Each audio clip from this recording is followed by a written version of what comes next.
The thing that trips ADHD women especially up most with this kind of practice is distinguishing between anxiety and intuition. They can feel very similar enough to genuinely confuse, especially if anxiety has been a baseline forever. Here's what I've noticed for myself and what I see in clients, if helpful. Anxiety spirals. It's loud. It's future focused. It wants to run every terrible scenario out to the end. It lives in the head.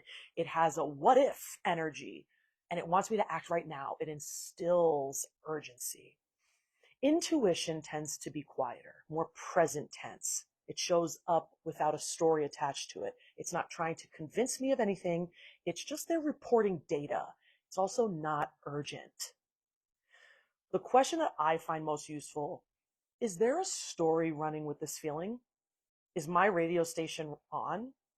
And intuition can have a story some of the time, but often it doesn't bother.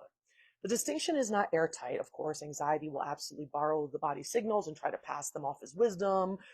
But noticing whether there's a spiral attached is a decent place to start in sorting the two, right?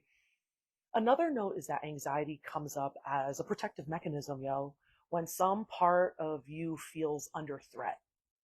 Whereas intuition believes fully in your capacity to handle anything. Therefore, nothing to protect because the threat can be dissipated from your higher self-perception, right? I think the reason that this matters for self-trust specifically is pretty direct, but I'll reiterate regardless.